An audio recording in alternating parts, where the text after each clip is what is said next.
Welcome to Straight Talk on Retirement, your no-hype source for financial advice and making informed choices about your retirement planning. Get on the phone to talk today at 969-KTRS. The opinions voiced in this show are for general information only and are not intended to provide specific advice or recommendations for any individual. To determine which investments may be appropriate for you, consult with your attorney, accountant, and financial advisor or tax advisor prior to investing. Securities offered through LPL Financial, member FINRA SIPC. Investment advice offered through Private Advisor Group, a registered investment advisor. Private Advisor Group and JBL Financial Services, Inc. are separate entities from LPL Financial. Now, here are your retirement coaches, Jeff and Aaron Lapidus. Well, hello, St. Louis, and welcome to Straight Talk on Retirement. You're live and local, St. Louis's favorite and longest-running financial call-in show. I'm Jeff Lapidus, president of JBL Financial Services. Our office are located temporarily in beautiful, cloudy downtown Clayton, Missouri. I am a 40-year veteran of the financial services area, a fee-based financial planner and wealth manager. And I'm joined every week, except when she's under the weather, by my very favorite oldest prodigal daughter, Aaron Lapidus, who also is a fee-based financial planner and wealth manager. And as you know, she also runs the health insurance side of our practice. And we help our clients make smart choices about their money. The way we do that is by designing a game plan, a written step-by-step strategy, a real game plan that has several goals in mind. First is to preserve, protect, and prudently grow the assets our clients have taken their entire lifetimes to accumulate. Second is to deliver a reliable stream of income, one that they can count on so they can do all the things they like to do during retirement. Third is helping them address their health care needs and Social Security needs. And finally, when they're done enjoying their assets during their lifetime, we show them how to pass them on to the people they love, whether it's their spouses or children, grandchildren, churches, or charities, whoever it might be. Well, Uncle Sam or the tax court's taking a big bite out of their money. And as their wealth managers, Aaron and I watch their money every single day to make sure they're staying on track. And that's why they call us the retirement coaches. Well, it's a beautiful day in the neighborhood, over 50 degrees. It's Saturday morning. It's time for the show, so thanks so much for taking your time and tuning in with us today. As you can tell, I'm running solo. I really didn't have to this morning. Erin said she'd call from the couch, but I said, no, honey, relax. Take the weekend off. Come back to work on Monday. You'll be just fine. So she's been recovering from illness, a little COVID activity, which, you know, many of you also have, but she fortunately didn't require hospitalization. We're happy about that. And we know she'll be back with us on Monday. So thank you so much for those folks that have been calling us, clients especially. Where's Aaron? No, she didn't leave me. Not yet. She's letting me come in the office, which is kind of nice. And for some reason, if I don't sound normal today, well, it's not that I'm not always normal. But I just got my second vaccine yesterday morning. Feeling good. No significant side effects. So I need some help. I need to hear your voices. Our phone lines are open. We'd love to hear from you. 931-5877, star 5877 from your cell phones, or 84126 from the text line, which Eric, my producer, is managing today. So, again, don't hesitate to give us a call. Again, at 931-5877, star 5877 from your cell phones, or text us at 84126. We know you have a lot of things on your mind. So get them out. We'd love to hear from you today. I do want to remind everybody that all of our clients, they're folks just like you. They're over the age of 55. They would like to retire, or they're already retired. And as Aaron usually says that we do create a game plan for them so they can have a fun, hopefully financially secure, and worry-free retirement. That's what it's all about. I do have several things I'd like to talk about this morning, but before I get to those subjects, which I know you're dying to hear about, I do want to remind everybody that there are ways to keep in touch with us during the week. You can go to our website, jblfinancial.com. You can always hit the Contact Us section. Send us a question. Aaron gets it, so you know you get a very quick response. Many folks also use that to request to arrange for coaching sessions with us, whether it's about making that transition to healthcare in retirement to Medicare, or possibly set up a financial coaching session, or both. That's all fun to do, and our staff does. We'll contact you within 24 hours, send you a list of information we'd like you to bring with us, and we'd be very happy to see you, hopefully, in Clayton, maybe in person, if you're feeling comfortable. If not, we're happy to Zoom or do those also by telephone, which we'll continue to do after we reach herd immunity, which I'm sure will be probably after July 4th, because everybody's going to be out barbecuing, right? I know that we are, so we're going to have a lot of fun. In either case, also, if you do go to our website, you will notice at the bottom left-hand corner, you can hit on the Coach's Corner newsletter icon. It's fun. It's free. We send that out every single month by email. We'd love to include you in that with the several thousand folks that we're also sending that to you every month. We do have 4 different topics each month that we do highlight. They're financial planning topics, always fun and varied. And in fact, Erin and her staff do keep the last 6 to 8 months of those available for your downloading, printing, or viewing convenience. Cool. Looks like text lines opening up this morning. Thank you so much for our first texter who says, in the past, I've always heard you should never pay taxes on money you're not consuming. You know who made that up? That was me. Does that mean you don't endorse 401k to Roth conversions to take advantage of gaps in the tax brackets? The answer is yes. There are no gaps in the tax brackets. And in fact, what we find is that 90+% of our clients who are married, filing jointly, have income flows of less than $90,000. And if you do that, guess what? You're going to be in 10% effective tax bracket. If you're single, it's about $60,000. So would I want to pay a lot of taxes at a higher marginal effective rate to pull them out 5 years or later when I'm in a 10% bracket? The answer is no way, Jose. Where I believe that Roth IRAs can be most effective is for those folks that are interested in, and they have a real serious goal, concern, of passing on their IRA assets to their children or grandchildren income tax free. Because we know that under the rules, the new rules, people that are non-spouses that are beneficiaries of IRAs do have what we call a 10-year payout rule. Within 10 years, those have to be emptied. That obviously applies to Roth as well, but when it's tax-free, nobody cares. Unless that person inheriting it is a minor, in which case then they can do the required minimum distribution payout if they want, and based on their age until they reach the age of 18, in which case then they fall under the 10-year payout rule.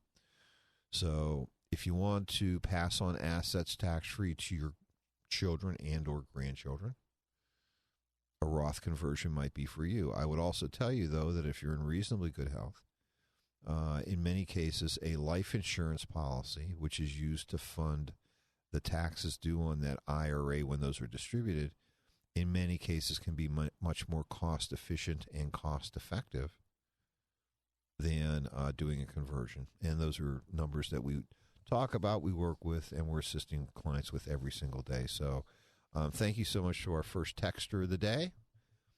Wonderful question, and thanks for quoting me. You didn't have to give me credit, but it's all good. So thanks again for that. We do appreciate that. Our phone lines are still open. Love to hear from you. 931-5877, star 5877 for cell phones, or 84126 from the text line. Received a couple of calls this week while the child was convalescing. And the questions were really, a lot of them centered around what is happening in the financial markets right now, and why are my accounts being affected in the way that they are. Well, you know, there are many things that the markets tend to react to, not only the stock market, but also the bond market. Sometimes they're the same thing, sometimes they're different. But we know the stocks are positively reacting to the recent $1.9 billion stimulus package, which I'm now renaming the Biden tax refund package, because most of the folks getting this money, they don't need it. I know my mom's listening. Sorry, Mom. You're retired. You don't need the money. But it's nice to get a tax refund. And for many folks that are getting it, it's a tax refund. And that's cool.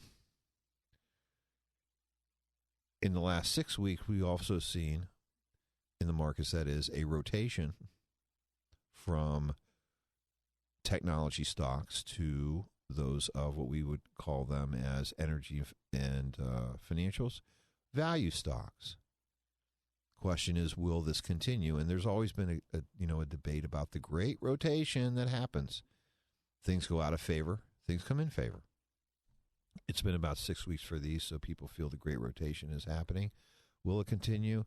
I don't really think so. That's just my opinion as a financial advisor. I don't believe it. When we talk about value, what we're also looking at is undervalued stocks. When we look at the financials, are they really going to be benefiting from this continuing people dumping money into their checking and savings accounts, earning no interest? And then, unfortunately, economic activity not being as strong as it could be, maybe, because of the way these governors are unlocked. We have 50 governors that are making the decisions about the economy now. Unlocking these so that businesses can get back to work, and therefore also maybe be in a position where possibly what they can do is they can make loans. I don't really see that. I don't really see that happening. Energy prices, are they going to spike? I doubt it. Really, in the short run, those oil producers would love to be dumping gas out into the markets, especially U.S. producers. And so I think you'll see things moderate. I'm techie. I believe we're in the technological revolution right now. So if nothing else, my thought is that this could be a buying opportunity, which is cool. The other thing we're seeing at the same time is the 10-year Treasury, which is really the benchmark for all interest rates in the market, has recently jumped as of Friday to 1.6%. And obviously this is having an impact on stocks as well as bonds. On the bonds, it's a negative side, and I've had some inquiries from clients about this, and I'm sure if you look at your statements, look online, you may see that in many cases bond funds have been retracing any gains that they had. And the reason we know that is because bond prices and interest rates are inversely related. What's that mean in English? Well, it's pretty easy. When interest rates rise, especially long-term rates, bond prices go down. Why is that? Well, it's real simple. Bonds are issued every single day. So are certificates of deposit, right? Banks make them out every day. You can buy them every day. And what happens is that if interest rates they're paying for long-term rates are higher to tomorrow, well, that means that if you owned one yesterday, it becomes less valuable. And we have seen a retracing of prices in bond accounts. So guess what? It's not too good. It's not fun. Is this something that's going to continue? Yes, it will into the future. At the current rate that it is, probably not. We know the Federal Reserve is continuing to make the money supply liquid, which is good. That means they're buying up all this government debt that's being printed. Short-term rates are staying low. You know that, right? Because you're not getting paid anything when you go to the bank. Can't tell you how many calls we received. Jeff, remember that money market that was paying us like 1.5%, 2% like 6 months ago? Well, it's down to 0.5%. What can we do? Well, you have to look at other fixed income alternatives and or be just being liquid if that's what you need really to do. Also, increasing interest rates can be a sign of inflation. And the markets have been a little jittery lately about, we're going to have inflation happening, which means the Fed's going to raise rates, which means that economic activity is going to pull back, and that means the market should go down. I don't buy that. Not at all. The Fed is not going to act. I don't believe the Fed's going to actively increase rates, put a damper on economic activity. We're in the middle of a pandemic. You kidding me? It's not going to happen.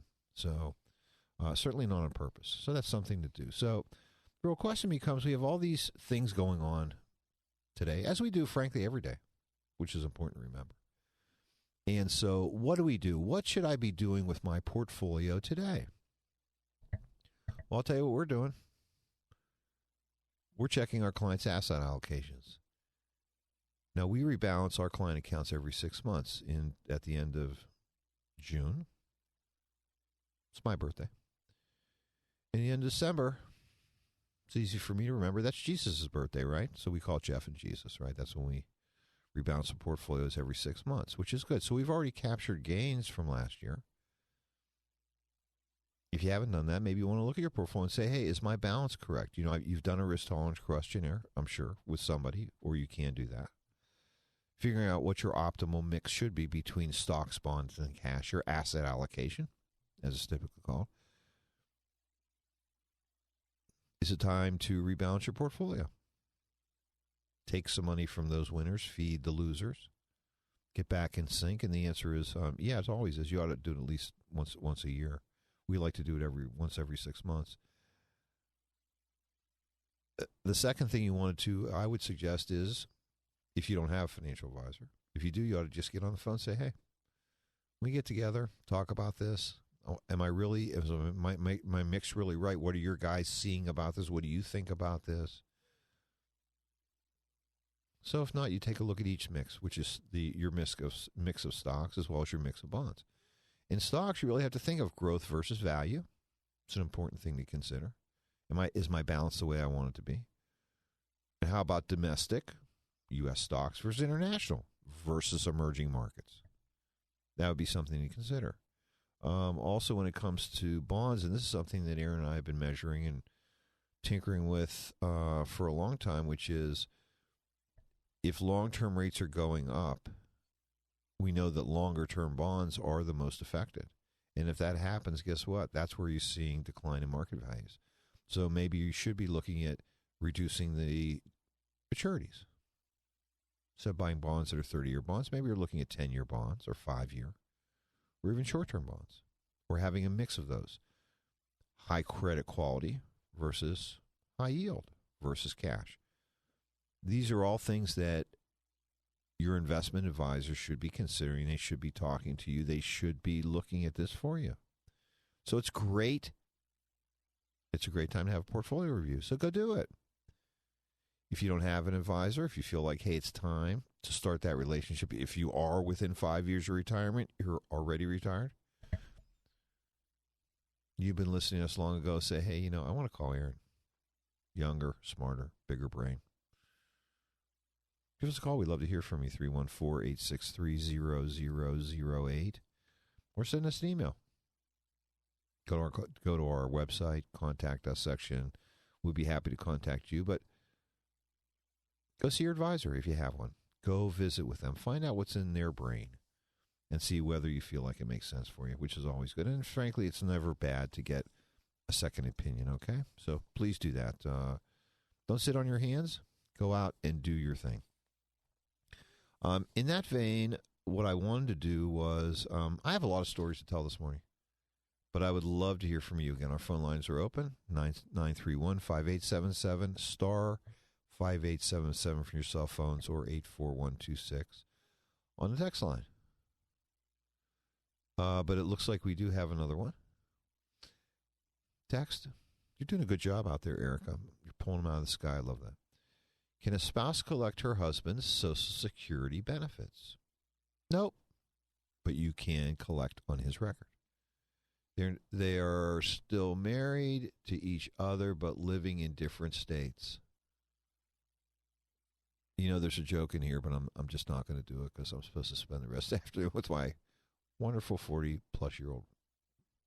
I shouldn't say 40-plus-year-old, but my 40-plus years of marriage wife, who's wonderful. She's a few years older than him. Does that matter? Well, Social Security doesn't really care, but it is an interesting story, to say the least, something they might want to tell their kids about. Living in different states, does it matter? The answer is no. So what are the rules? The rules have changed. If you were born before 1954, you're in good shape. If not, here's what the new rules are. A spouse who is still married, even if they may be estranged or separated or otherwise unencumbered, but not divorced, they can claim from their they can claim on their spouse's record And they would want to do that if, in fact, their Social Security benefits would never be bigger than that half that they would claim on their spouse's Social Security benefit. But there's a catch, and the catch is that in this case, the husband has to be collecting his Social Security benefits so that the current spouse can collect on his record. So it doesn't matter where they live, they're separate or not. The Social Security benefits are going to be separate, and they're separated until one of them until the husband in this case starts doing the claiming. So I hope that answers your question. Have a little fun with it, I mean, if Erin's here, she'd be laughing. So what can I tell you?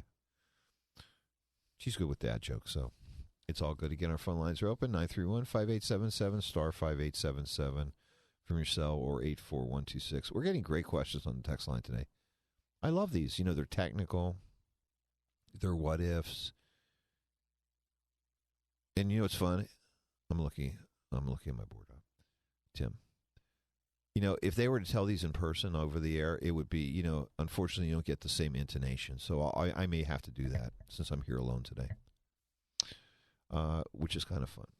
So let's talk a little bit about, and this morning I thought it'd be kind of fun to talk a little about what I think are the keys to retirement planning. And we're obviously going to mix in some stories because we love to do that. Retirement planning is really about the need and the desire of having to make interlocking decisions. And there's a lot of them. There's financial ones. There's lifestyle questions. There's healthcare questions and decisions. And obviously there's also what I call social ones, all a little bit differently. Who am I going to be retiring with, if at all? Where? When? How do I go from my current company health plan to Medicare safely? Is it better, actually, as Erin likes to say every week, Medicare is better than individual health insurance or even company health care? How can I replace a part of my paycheck? These are all important decisions. When do I elect Social Security? How do I elect my pension? Should I take a lump sum? Do I do some form of a annuity? And if I'm married, some form of a joint and survivor annuity? Lots of different questions. I mean, obviously, we always talk about, we have this 6 by 8 foot whiteboard, which if you come and visit with us, it's for real. It's electronic. And we do your game plan right in front of you, which is really kind of fun and cool. And we do that usually within 15 minutes. Because the next 15 minutes, I like to tell Erin stories, which, it's fun when you're her dad.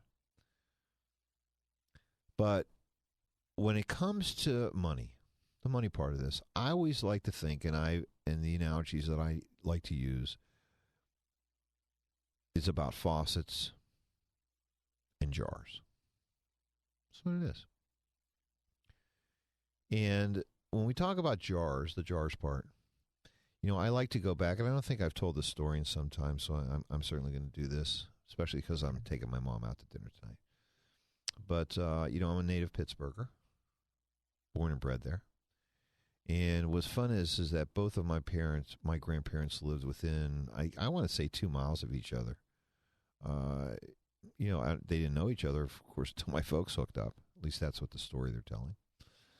And each of them lived in a row house. And frankly, it was just like, if you ever watched All in the Family, it was exactly like Archie's house.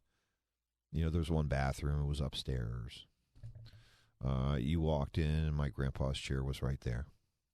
Couch, and dining room right behind it, and small kitchen, etc. My grandma, we called her Nana, had a bureau. That's what she called it, her bureau, which, was the place that she kept some of her break front, etc. And she had 3 jars on this bureau. And I just remember when my folks would drop us off for an evening so they could go out, and Grandma and Grandpa would be babysitting. Mostly Grandma was babysitting. There were 3 jars there, and I would see her at times, putting coins into these jars. And I asked her at one time, what were these about? And she says, well, one's for the women, one's for the temple, and one was for something else.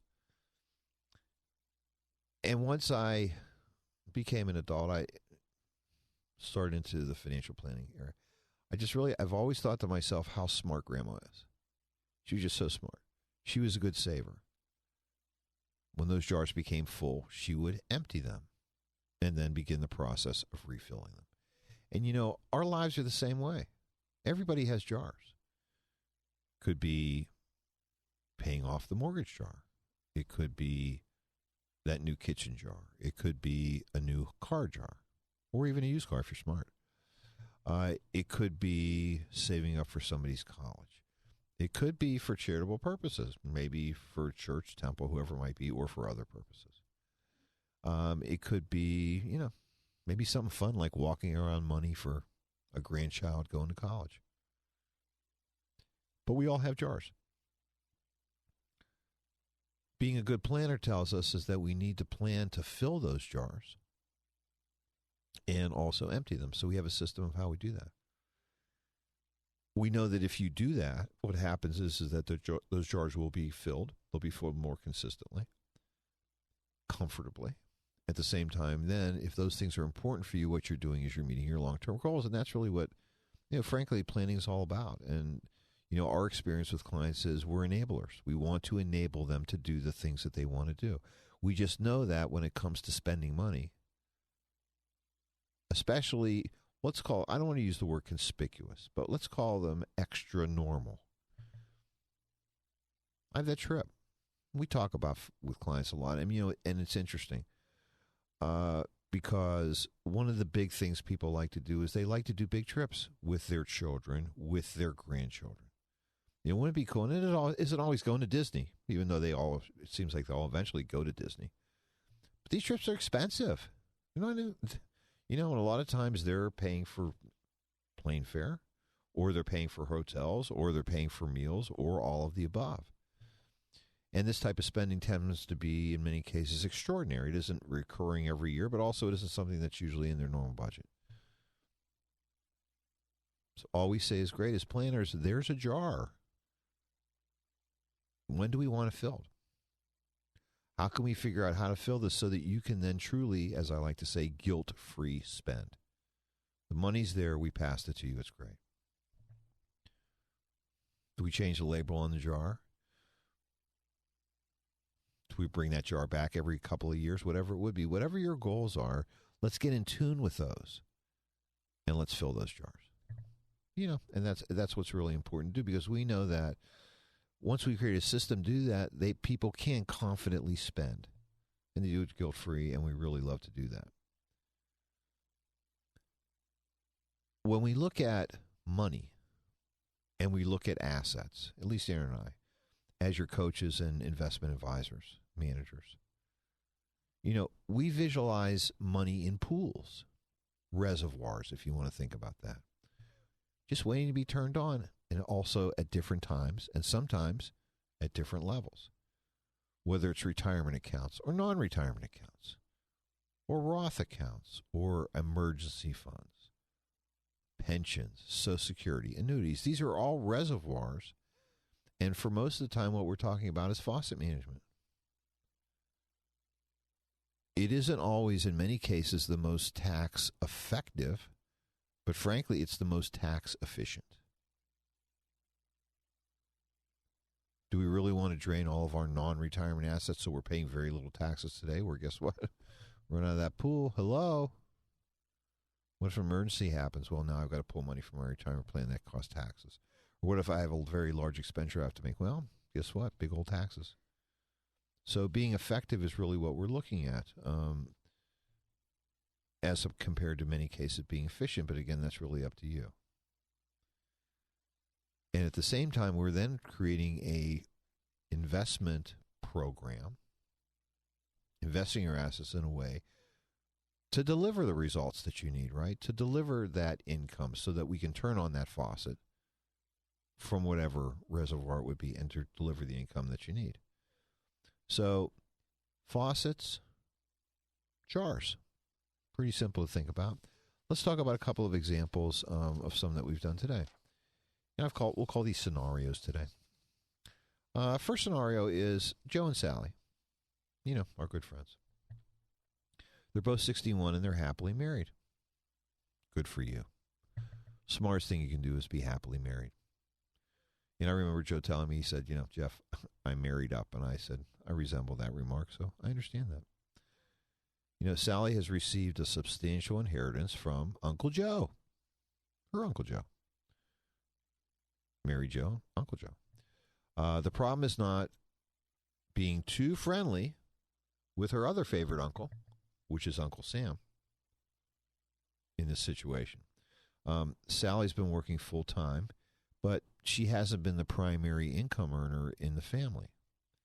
And between her income and Joe's, they've had enough over time to really create a very comfortable life and a lifestyle for themselves, which is great. Just like everyone else that we've ever met in the world, they want to continue that lifestyle into retirement. But they're also interested in making sure that they're minimizing the taxes on this inheritance money so that maybe they're in a position where they can even retire sooner. Maybe this is substantial enough. So what should they do? Well, the first thing that Joe and Sally have to do is they have to create an inherited IRA with that money before they actually take possession of it. And, Uncle Sam looks at these inherited IRAs really not as your asset, but it's the asset of the person who you've inherited from as undistributed assets. And we know that under today's rules, they have to empty this account within a 10-year period. So in their particular case, what they're looking at is the account is really worth at this moment about $200,000. Their question was, can we direct those taxable distributions in a way that minimizes the taxes on us? And one idea that Aaron and I have discussed before, we call it reverse engineering.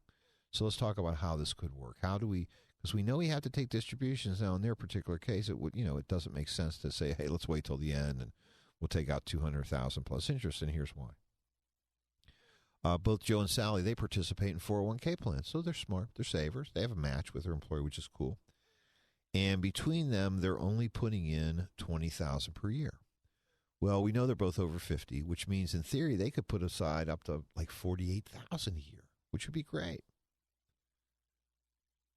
They also know that they've got a $20,000 distribution potential if they're taking out that $200,000 over a 10-year period to do. Or if they wanted to, what they could do is pull out $28,000, right? Pay tax on that, live on that, and then have them reduce their incomes, i.e. their 401k, and increase their 401k contributions by $28,000.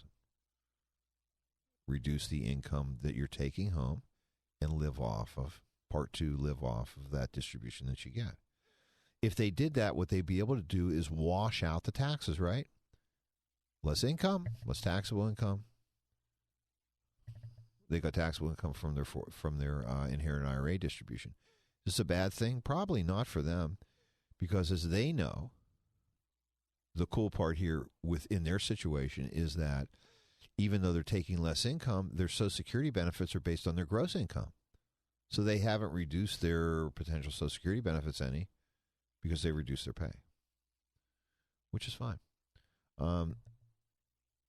Something that they can do, talking about turning on and off a faucet. I'll get to scenario number 2, but we do have another texter. I'm missing real voices, but these texts are okay. That's very cool, so thank you. Jeff, I'm currently on Social Security benefit disability. Sorry to hear about that. And receiving Medicare, which means that you've been covered for at least 2 years. You've been disabled for at least 2 years.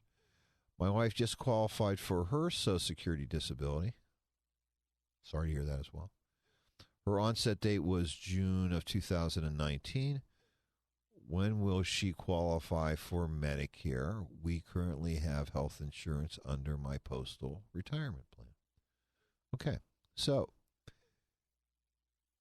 and again, I'm not the oracle here. This is really a better an Aaron question, but from my listening to her, I believe that since your wife's onset date was in June of 2019, she would be eligible June 2021, which is just a couple of months, which is good.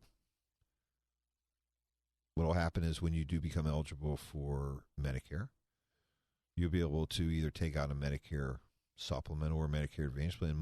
I'm sure both of those are much lower in cost than either, I don't know, if she's covered in your plan by what they're charging you. Or and it may not be as much or similar to what the employer is charging her at her company. So I hope that helps you. But I do believe that it's a 2-year window. And frankly, that's something that you could also talk to and check with in regard to the Social Security office. So I would certainly recommend that you do that. Or if you're smart, guess what? Wait till Monday. Give us a call, 314-863-0008. And call my wonderful daughter, Erin. She'll be able to answer that question very well for you because she's good. She's her mom. She's smart.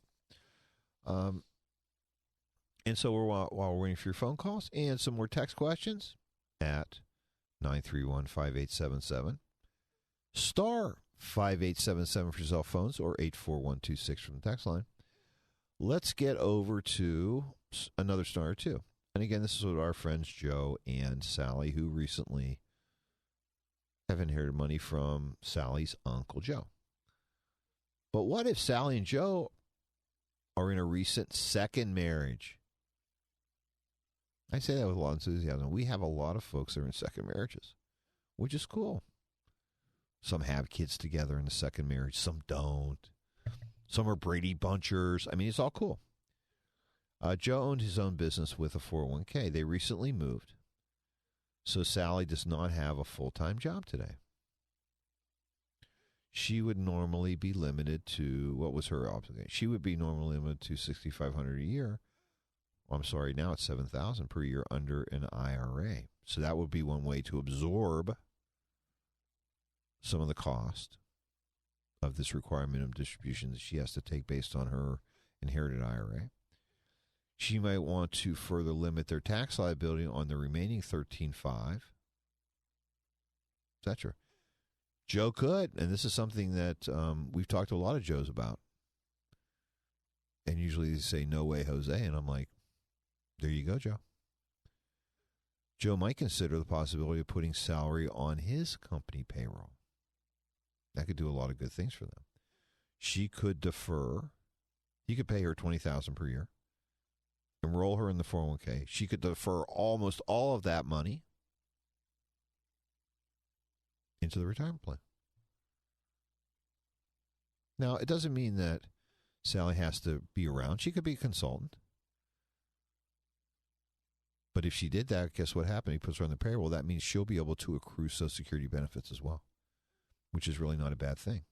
And frankly, depending on how long this goes, and, if Joe likes his business, we may be seeing this many, many years into the future. Maybe Joe even has an employment agreement with Sally's kids, who might end up taking over his company, whatever it might be.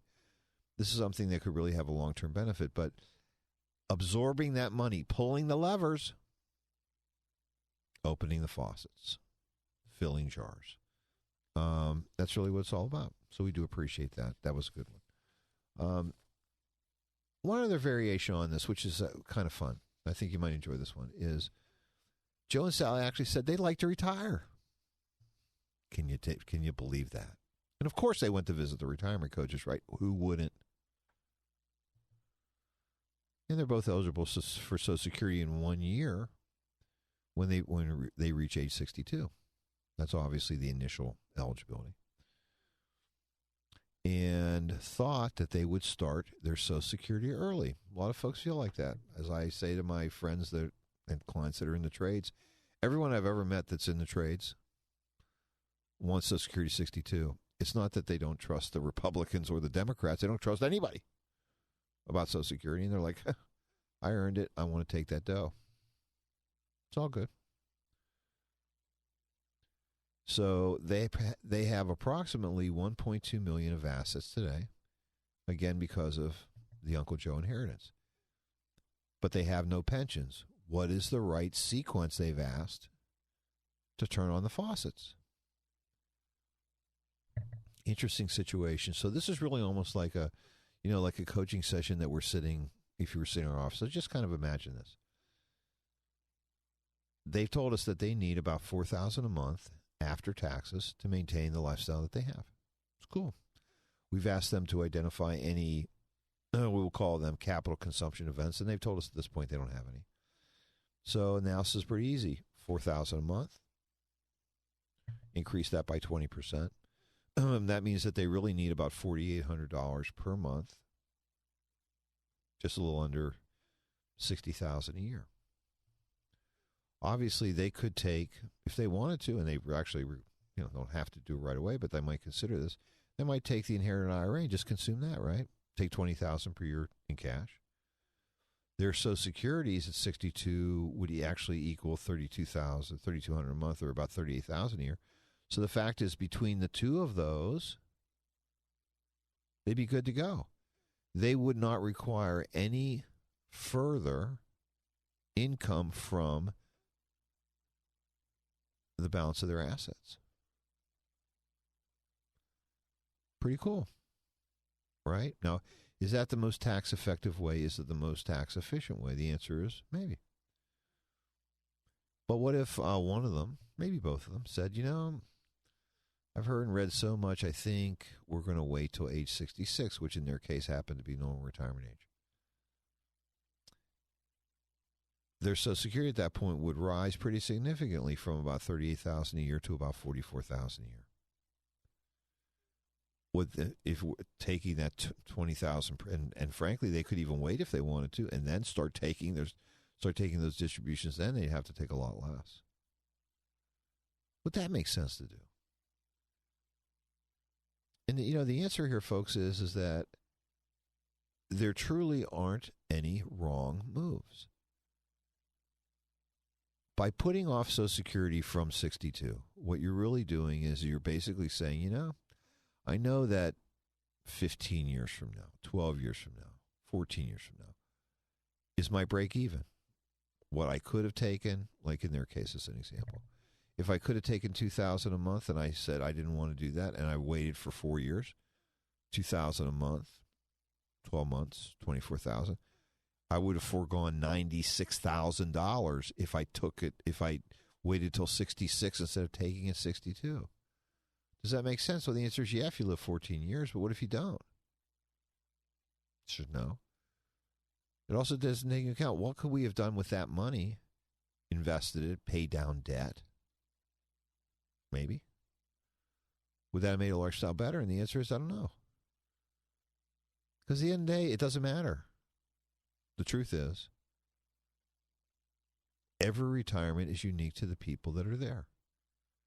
In their particular case, if Joe and Sally felt that it was important for them to have this cash flow start immediately or a year from now, age 62, as compared to waiting for 4 more years, then that's what they do. And we have these conversations all the time with folks. Planning for retirement for us is just a blast. I mean, it's great to get involved, understand what your goals are, hopefully hear sometimes about what your dreams are, what you're wanting to do, and then trying to put it into action. But at the end of the day, you have to feel comfortable about that. And the biggest level of discomfort, question mark if you want to say, mystery, is when you make someone else, other than your employer, responsible for the income that you need to live the lifestyle you want. Having the government turning on the Social Security faucet, turning on an income faucet from your retirement account, or frankly, maybe even possibly from non-retirement assets or Roth assets, or taking a pension. Some of these things are certain, some aren't as certain. The combination of turning on these faucets in general usually get to the same place. Where do you feel most comfortable? What makes sense for you? And that's why before you make these decisions, or even before you make the decision to retire, maybe it makes sense for you to visit somebody. If you have an advisor, go see him or her. Talk about it. Have them run the scenarios for you. Have them make you feel comfortable. Have them talk to you about how are we going to get from here to there? What's the process that we're going to go through? What are the risks that are involved in us? What are you going to do to put some safeguards, if you can, up against creating this thing? And what is the process that you use? Can't be on hope. Hope is not, as my daughter says, hope is not an investment strategy. And she's right. It isn't. In our particular practice, we have certain processes that we use. We think they make sense. Process number one, we rebalance portfolios every 6 months. And there's a reason that we do that. When we rebalance portfolios, what we're generally doing for many of our folks is we're filling up their reservoir with cash, sufficient cash to either deal with that non-recurring money, one-time event, or the income flow that they need so they can do all the stuff that they want to do for the next 6 months. Rebalance the portfolio, refill the reservoir. Turn on the spigot. Not have to worry about what's going on in that interim period from January through the end of June, or from July to the end of December. No matter what's happening in the markets, we have cash set aside to deal with these contingencies so that we're not selling at the wrong time. You understand what I mean? We think that makes sense. Turning on pensions, or in many cases, we have one of our planning parameters is creating a private pension room. Creating a room which is designed specifically to develop and create an income stream for them, on top of maybe what we've done in the cash reservoir. Rebalancing every 6 months. So having processes in place, because we know that diversified portfolios do two things. Number one is that they don't reduce risk. What they do is they smooth risk. They smooth it. By having your fingers in different pieces of the pie, what you've done is, because especially if we talk about the equity markets, about stocks, everything doesn't go up at the same rate at the same time. The highs aren't as high if they go up, and the lows aren't as low because you've spread. By spreading it not just among large and medium and small companies, domestic and international emerging markets, sector investing, you can diversify your risk. And what that really does, again, is it smooths returns on the up as well as on the downside. So smoothing returns, creating a little bit more of a smoother ride, making sure we have sufficient cash in place. Those are some of the elements we think that make sense, so that, and this is really what we're talking about, if you do find a bump in the road, if something happens, whether it's a health situation, whether it's a family situation, whether, you just wake up one day and go, I'm tired of the city. I want to go south permanently, or I want to move next to my daughter or my son-in-law, whatever it would be. When we have to change that game plan, we have to talk about how do we revise our faucet management. We can do so, and we can do it confidently, because when we're in a situation where we have developed and we have created that income stream for folks, we filled that gap for them, they feel a little more comfortable about the future. And frankly, that's the biggest step. That's the biggest question, other than healthcare, which fortunately we have Erin. She's just a rock star on this area, is that making them feel in that transition that things will happen, that we can create that income stream for them to fill in the difference between their fixed income sources, whether it's Social Security or pension or maybe real estate, whoever it would be, or another job, to get to them to that level. That's the big level of uncertainty. So having processes and procedures, I think, is important. You want to make sure, as much as you can, that the people you're working with, unless you're only keeping your own counsel, have these types of processes and procedures in place, right? If they do, then you'll feel more confident about the advice you're getting. And frankly, if you're able to do that, you know what happens? You're like our clients, I think. They tune on Saturdays. They want to hear our voices. They want to get confirmation on our thought processes.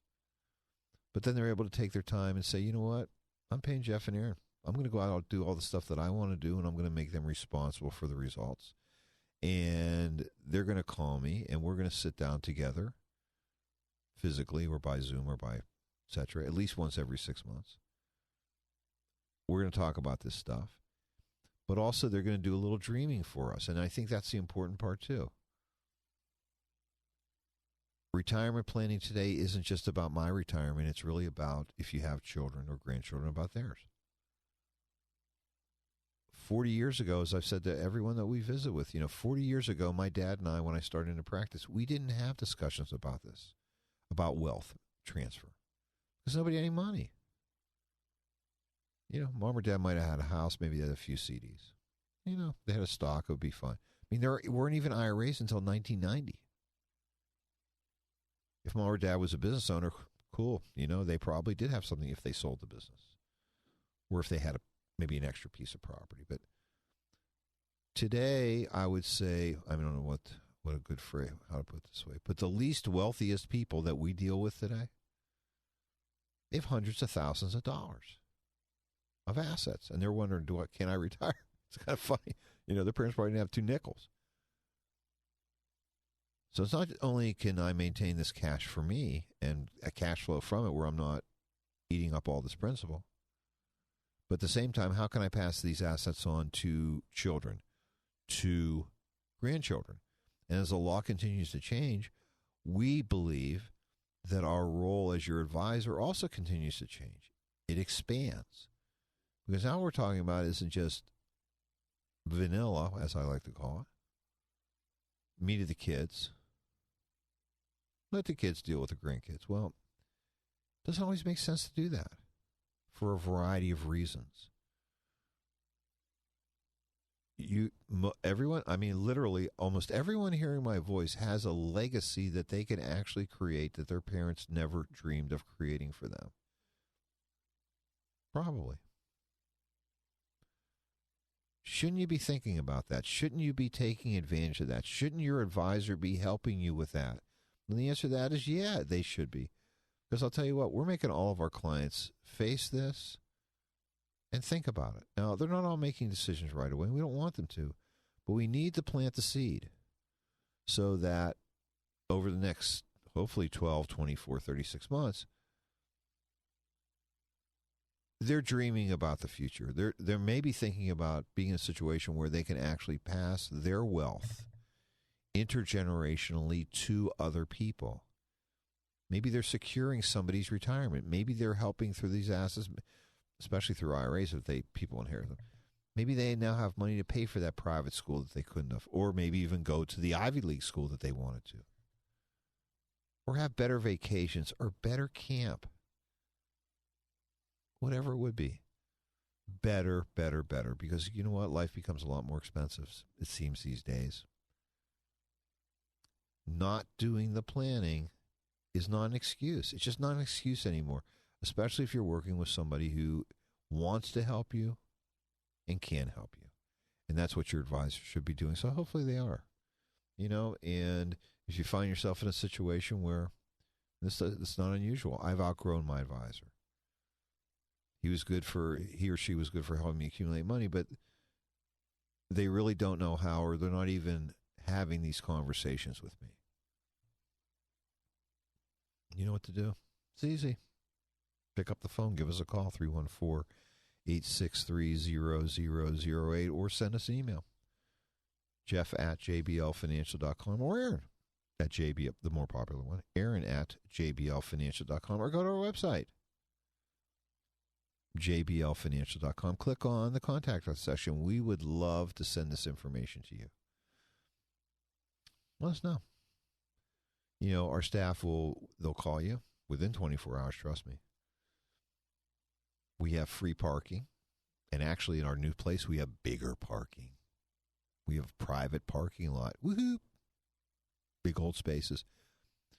Yeah, I know. People are listening going, no, we're not raising your fees even though we're giving you bigger spaces. But it's going to be fun. And for our clients, it's really the home that they helped us build. So give us a call today. We'd love to hear from you. 314-863-0008. Or send us an email, Jeff or Aaron at jblfinancial.com. The opinions voiced in this show are for general information only and are not intended to provide specific advice or recommendations for any individual. To determine which investments may be appropriate for you, consult with your attorney, accountant, and financial advisor or tax advisor prior to investing. Securities offered through LPL Financial, member FINRA SIPC. Investment advice offered through Private Advisor Group, a registered investment advisor. Private Advisor Group and JBL Financial Services, Inc. are separate entities from LPL Financial. This is Jeff Lapidus, the Retirement Coach. We'll be back next week at 10 a.m. here on the Big 550 KTRS.